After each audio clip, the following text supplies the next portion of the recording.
तो अभी तक हमने बात की कैसे विक्रमादित्य ने 16 वर्ष बाद अपने पिता का प्रतिशोध लिया, कैसे उज्जैनी पर दोबारा अधिकार प्राप्त किया और कैसे उषावदात्त का शीश उसी द्वार पर लटकाया गया जहां पर उसने विक्रमादित्य के पिता गंधर्वसेन का शीश लटकाया था। अब इस वीडियो में हम बात करेंगे कि कैसे भारतवर्ष में जो छोटे छोटे राज्य थे, छोटे छोटे राष्ट्र थे, ये भारतवर्ष बटा हुआ था, कैसे इस बटे हुए राष्ट्र को एक अखंड आर्यावर्त बनाया सम्राट विक्रमादित्य ने, कैसे इस भारत को शकों से मुक्त किया सम्राट विक्रमादित्य ने। तो वीडियो बहुत ही अद्भुत होने वाली है, वीडियो एंड तक जरूर देखें, अच्छी लगे तो लाइक करें, इसको शेयर जरूर करें। अब यहाँ पर विक्रमादित्य उज्जैनी में अवस्थित है। ये खबर पहुंच गई नहपान के पास। नहपान को पता चली नहपान शक राजा है, इसके 4 क्षत्रप थे, एक उज्जैनी में, एक सूरसेन देश में जो सूरसेन की राजधानी मथुरा थी, और एक आज के जिसको हम अफगानिस्तान कहते हैं वहां पर, एक गांधार देश में, और ये उनके केंद्र में था। तो एक बड़े बड़े भूभाग पर इसका शासन था।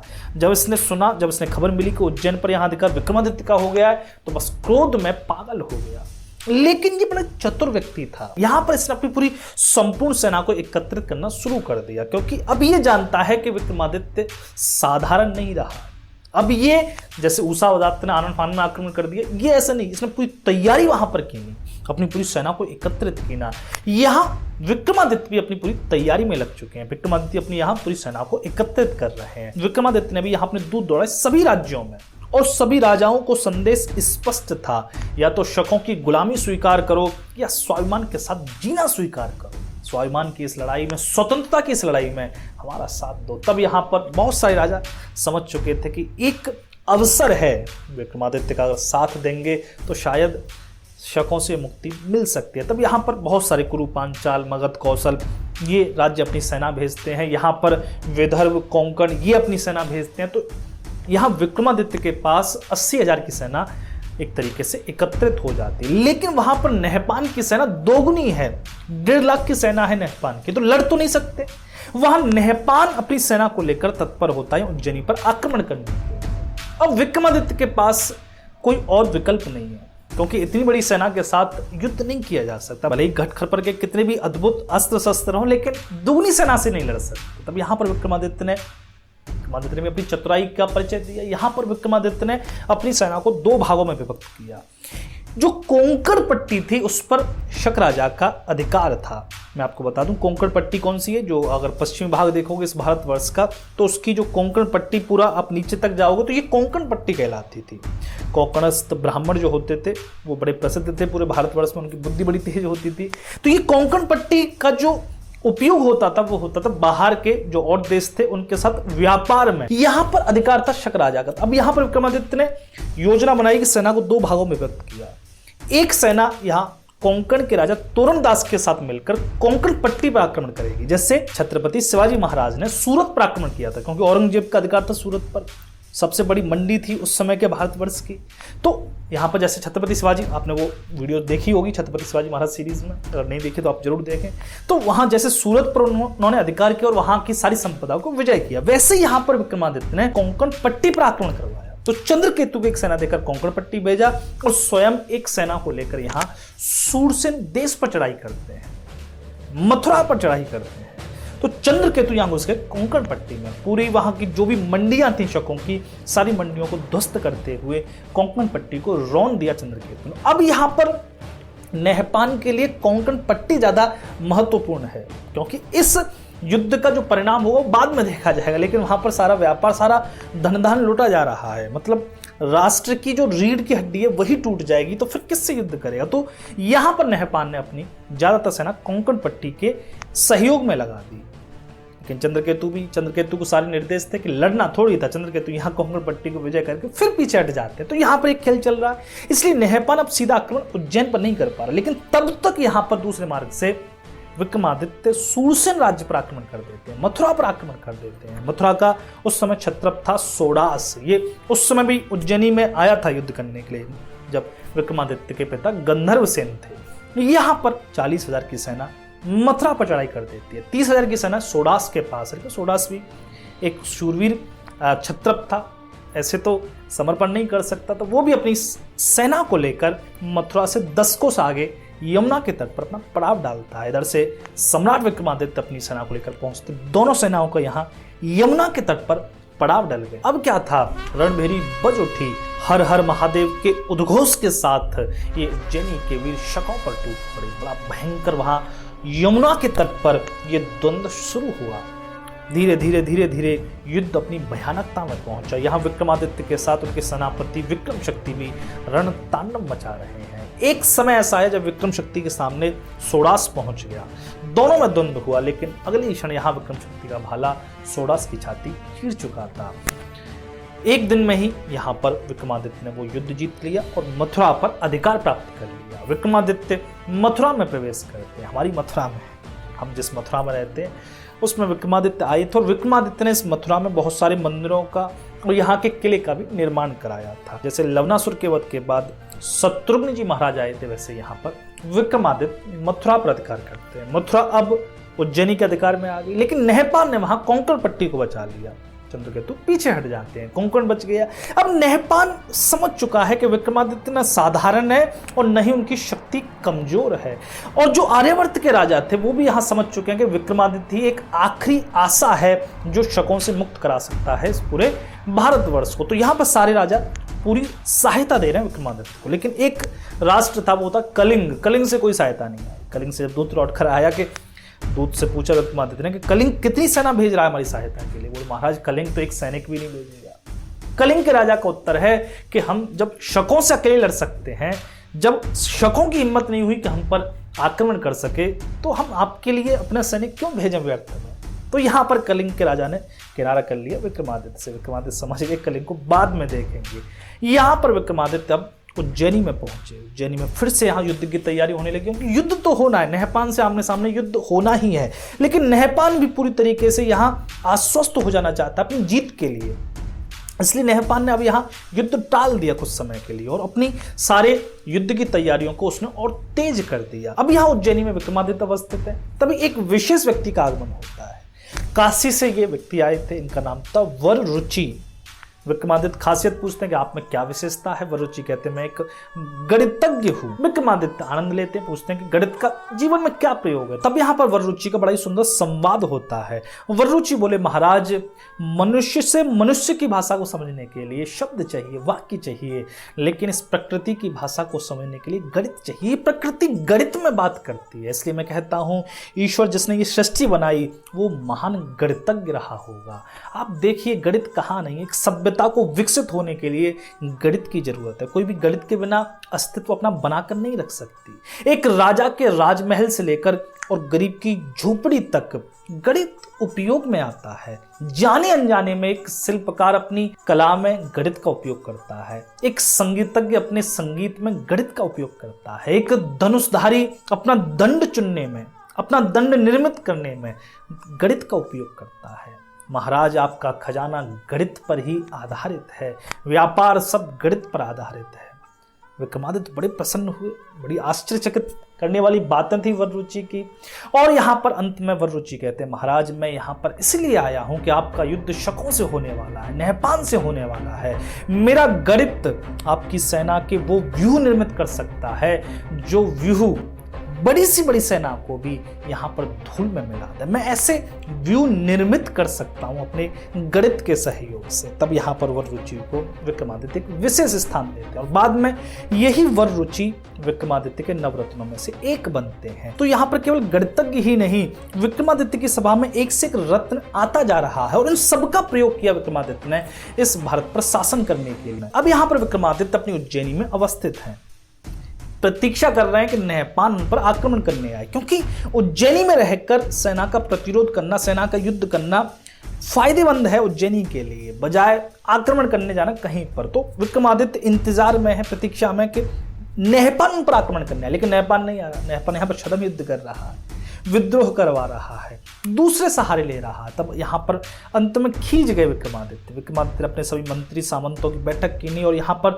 सभी के साथ मंत्रणा की कैसे शकों से मुक्त किया जाए भारतवर्ष को। तब चंद्रकेतु कहते हैं महाराज आप बस आज्ञा कीजिए, आपकी उज्जैनी की सेना इतनी सशक्त है कि उन्हें सिंधु नदी का पानी पिलाया जा सके। आप आदेश कीजिए, सिंधु नदी के पार खदेड़ कर हम शकों को आ जाएंगे। लेकिन शक इतने भी कमजोर नहीं थे। शकों के पास 1.5 लाख की सेना थी। यहाँ विक्रमादित्य ने भी अपनी सेना इकट्ठी करी, पड़ोसी राज्यों से सेना यहाँ एकत्रित की। 1.25 लाख की सेना यहाँ विक्रमादित्य के पास है। तब अंत में विक्रमादित्य के पास कोई चुनाव नहीं रहता। तब विक्रमादित्य युद्ध की घोषणा करते हैं नहपान पर। यहाँ उज्जैनी की सेना तत्पर होती है नहपान पर आक्रमण करने के लिए। उज्जैनी से समस्त सेना यहाँ सुसज्जित होकर निकलती है सौराष्ट्र के लिए। नहपान ने अपनी राजधानी बनाई थी सरस्वती नदी के तट पर। अब कौन सी राजधानी थी इसका कोई उल्लेख, इसका कोई शिलालेख में वर्णन प्राप्त नहीं होता, लेकिन वो सरस्वती नदी के तट पर थी, गुजरात में थी आज के। यहाँ पर विक्रमादित्य सौराष्ट्र की ओर अपनी सेना को लेकर कूच करते हैं। लेकिन ये सूचना नहपान को भी मिल चुकी है कि यहाँ उज्जैनी की सेना निकल चुकी है उस पर चढ़ाई करने के लिए। तो यहाँ नहपान ने अपनी पूरी तैयारी की नहीं, उसकी भी 1.5 लाख की सेना यहाँ तत्पर है उज्जैनी की सेना से लड़ने के लिए। बीच में सरस्वती नदी है। विक्रमादित्य को उम्मीद थी कि वे उसे पार करेंगे क्योंकि वे आक्रमण करने आ रहे, लेकिन नहपान यहाँ पर स्वयं सरस्वती नदी को पार करके दूसरी तरफ आता है। लकड़ी के पुल बनाए गए 8-10। विक्रमादित्य आश्चर्यचकित है। वे सोच रहे कि ऐसी मूर्खता नहपान कर कैसे सकता है कि वो स्वयं नदी पार करके आए, क्योंकि नदी पार करने में दिक्कत यह है कि सेना अगर थोड़ी सी भी कमजोर पड़ती है तो पीछे नदी ही रहेगी आपकी, आप पीछे नहीं हट सकते। तो यहाँ पर विक्रमादित्य सोच रहे हैं, लेकिन नहपान, मैंने कहा ना चतुर व्यक्ति, उसके मन में कुछ और ही योजनाएं हैं। अब यहाँ सरस्वती नदी के तट पर दोनों सेनाओं का शिविर सज गया। दूसरे दिन सूर्य उदित हुआ। यहाँ विक्रमादित्य की सेना गरुड़ व्यूह बनाकर रणभूमि में उपस्थित हुई। गरुड़ व्यूह था जो वर रुचि के सारे, जिसमें गणित के प्रयोग किए गए थे। जितना खतरनाक उस गरुड़ व्यूह को बनाया जा सकता था उतना खतरनाक यहाँ बना दिया गया था। उसमें घट खरपर के शस्त्र अस्त्र जुड़े हुए थे। तो ये सेना अपने आप में सशक्त थी। घुड़सवार विक्रमादित्य की सेना में ज्यादा थे, पैदल सैनिक वहां नहपान के पास जाता थे। तो नहपान की भी सेना अपना चतुर्व्यूह बनाकर उपस्थित है। रणभूमि सजी हुई है। दोनों ओर के हजारों शूरवीर सांसें थामकर प्रतीक्षा में है, रणभेरी के उद्घोष की प्रतीक्षा में है, अपने अपने राजा के आदेश की। यहाँ पर रणभेरी का उद्घोष हुआ। विक्रमादित्य ने आज्ञा दी। हर हर महादेव के उद्घोष के साथ उज्जैनी के शूरवीर अपना गरुड़ व्यूह के रूप में टूट पड़े सक्सेना पर। धीरे धीरे धीरे धीरे धीरे धीरे करके उज्जैनी की सेना भीतर तक प्रवेश कर गई। शक सेना में द्वंद्व भयंकर होता चला गया। हाथियों से हाथी भिड़ गए, घुड़सवार घुड़सवारों से जूझने लगे, रथ रथों से उलझ पड़े, पैदल सैनिक पैदल सैनिकों पर टूट पड़े। भयंकर द्वंद्व मां सरस्वती नदी के तट पर चल रहा है। विक्रमादित्य ने अपनी सेना को 7 भागों में विभक्त किया था, मतलब 7 सेनापति बनाए थे और उनके मुख्य सेनापति थे विक्रम शक्ति। यहाँ 7 उप सेनापति थे जिसमें चंद्रकेतु थे, जिसमें इंद्रपालित थे, बृहद्रथ थे। तो ऐसे करके 7 सेनाएं थी मुख्यतः। धीरे धीरे ये युद्ध अपना असली रूप प्रकट कर रहा है।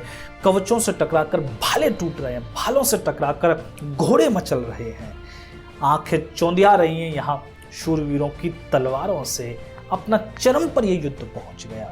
वहां शक सेना और इधर उज्जैनी सेना दोनों को ही भारी क्षति पहुंच रही है। लेकिन विक्रमादित्य के 7 सेनापति बड़ी ही शूरवीरता के साथ अपनी सेना का नेतृत्व कर रहे हैं।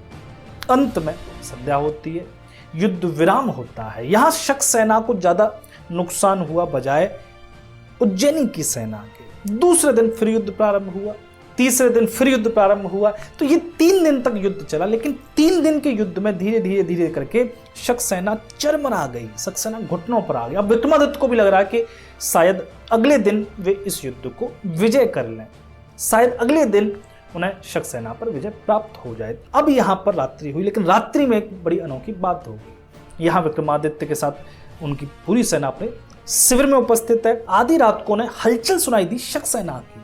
विक्रमादित्य अपने शिविर से बाहर आते हैं, सैनिकों से पूछा, यहाँ अपने सेनापतियों को दौड़ाया, कहीं ऐसा तो नहीं शक सेना आक्रमण कर दे रात्रि में।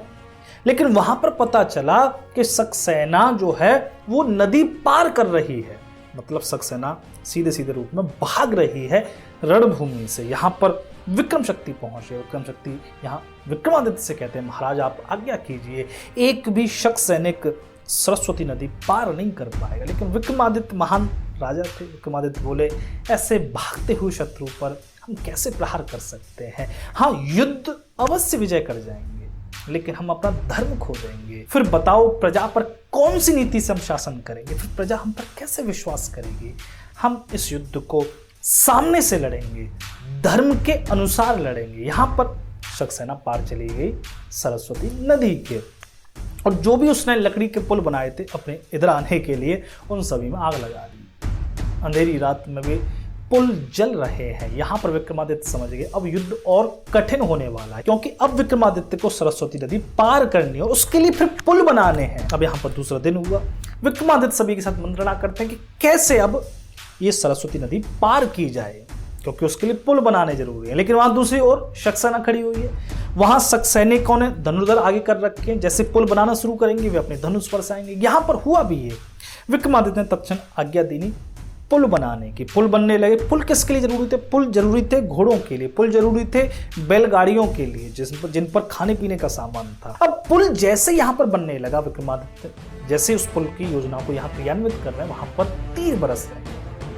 जैसे आदि सरस्वती नदी तक पुल बना, उसके आगे वे नहीं जा पा रहे। दोनों ओर से तीर बरस रहे हैं, लेकिन दोनों की मार्ग क्षमता तो एक दूसरे के बराबर। पुल कैसे बने?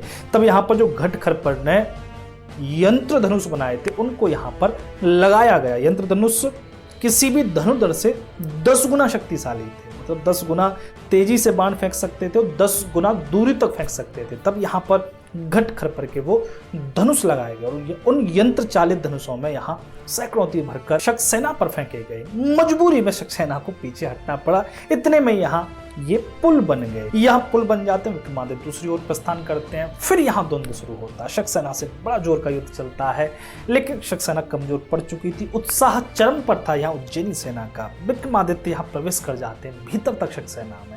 सामने पहुंचते हैं जिस रथ पर वो नीली ध्वजा फहरा रही थी, जिस पर वो नहपान बैठा हुआ था। लेकिन जब उस रथ के सम्मुख पहुंचे तो वहां पर नहपान नहीं था। वहां पर नहपान का सेनापति था। नहपान मतलब युद्ध भूमि में था ही नहीं। तब विक्रमादित्य समझ गया कि नहपान चतुराई करेगा। नहपान वहां से निकल गया था, अपनी सेनापति अपने सैनिकों को छोड़ गया था। तब यहां पर विक्रमादित्य ने अगले क्षण उस सेनापति को मौत के घाट उतार दिया। शक सेना पर पूर्णतः विजय कर ली नहीं गई। बचे हुए शक सैनिक वहां पर समर्पण कर देते हैं। शक राजधानी पर यहाँ विक्रमादित्य का अधिकार हो जाता है। लेकिन तभी गुप्तचरों ने आकर सूचना दी, महाराज नहपान ने अब शरण पाई है मीन नगर की। मीन नगर कहां पर था? ये सिंधु नदी के तट पर था।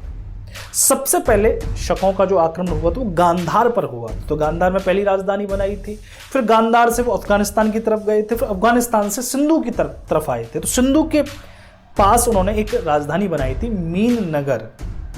तो मीन नगर के बाद फिर सौराष्ट्र में घुसे थे। तो ऐसे करके था। मीन नगर में यहाँ नहपान पहुंच चुका है। मीन नगर को उसने अपना गढ़ बना लिया है। यहाँ पर मीन नगर पर आक्रमण कर दिया सम्राट विक्रमादित्य ने। सेना ने जाकर चारों ओर से उस मीन नगर को घेर लिया। सक्सेना कितना लड़ती, बाकी जो विशाल सक्सेना थी वो धराशायी हो ही चुकी थी। ये गढ़ कब तक रक्षा करता? यहाँ फाटक हाथियों ने उखाड़ दिया।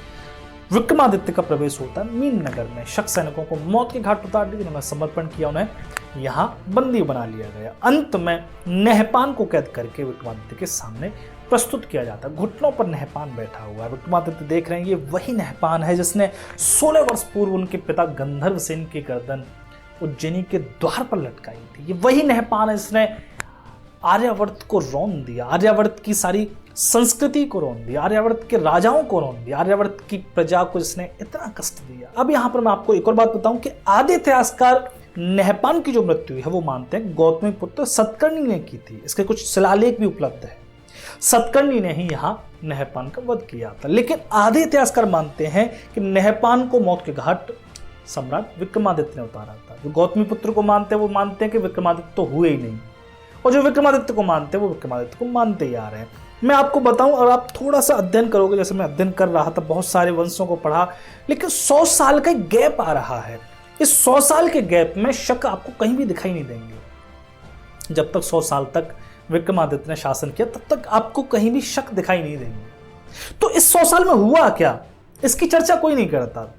तो इस 100 साल में यह हुआ कि विक्रमादित्य ने शकों से इस भारत को मुक्त कर दिया। हालांकि बाद में फिर शक राज्य करते हैं, बाद में फिर आ जाते हैं, और विक्रमादित्य के 300-400 साल बाद तक इनका राज्य चलता है। मैं आपको बताऊंगा अंत में, विक्रमादित्य की सीरीज के अंत में, कैसे शक फिर बाद में हावी होते हैं और बाद में फिर 300-400 वर्ष तक यहाँ राज्य भी करते हैं। लेकिन अभी विक्रमादित्य इस भारतवर्ष को शकों से मुक्त कर देते। नहपान की गर्दन काटकर मीन नगर के द्वार पर लटका दी गई। अब यहाँ पर सभी मंत्री सामंत उपस्थित हैं, सेनापति उपस्थित है, महाराज क्या किया जाए। लेकिन अभी यहाँ पर विक्रमादित्य संतुष्ट नहीं थे। विक्रमादित्य चाहते थे कि शकों को हिंदुकुश पर्वत के पार खदेड़ दिया जाए और उसके लिए गांधार पर चढ़ाई करनी पड़ेगी। यहाँ विक्रम शक्ति के साथ सेना गांधार में पहुंचती है, गांधार को भी रौंद दिया जाता है और गांधार में जो छत्रप था नहपान का, उसको भी यहाँ खदेड़ दिया जाता है। गांधार भी अखंड भारत में मिल जाता है। धीरे धीरे करके शकों को पूरे भारतवर्ष से ही समाप्त कर दिया जाता है। लेकिन शक राजाओं को समाप्त किया जाता है, शक प्रजा को नहीं। जब बात आती है, विष्णुदत्त पूछते हैं कि महाराज अब शक प्रजा का क्या करना है, क्योंकि इनकी भी आबादी भारतवर्ष में, आर्यावर्त में अच्छी खासी हो चुकी है। इस आबादी का क्या करना है, इनको भी हमें बाहर खदेड़ना है या फिर इन्हें ऐसे ही रखना है। तब यहाँ विक्रमादित्य कहते हैं कि इनको ऐसे ही रहने दो, क्योंकि ये हमारे भगवानों को अपना मानने लग गए हैं, तो कल को हमारे राजाओं को भी अपना मानने लग ही जाएंगे। तब विष्णुदत्त कहते हैं महाराज आपकी यही क्षमाशीलता, आपकी यही धर्म नीति एक दिन भारी पड़ेगी उज्जैन पर। और वो हुआ भी। जो ये शक प्रजा रह गई थी भारतवर्ष में, विक्रमादित्य के अनुग्रह से बाद में फिर इन्होंने अपने राजाओं का साथ दिया और फिर दोबारा से शक राज्य भारत में स्थापित हुआ। तो अब अगली वीडियो में मैं बात करूंगा कि कैसे यहाँ विक्रमादित्य अश्वमेध यज्ञ करते हैं और कैसे फिर यहाँ कलिंग से उनका भयंकर युद्ध होता है। तो अगली वीडियो जरूर देखें और कोको FM पर द 33 स्ट्रेटेजीज ऑफ वॉर इस ऑडियो बुक समरी को आप जरूर सुनें। यहाँ तक आपने इस वीडियो को सुना, इसके लिए हृदय से धन्यवाद। जय श्री राम, हर हर महादेव।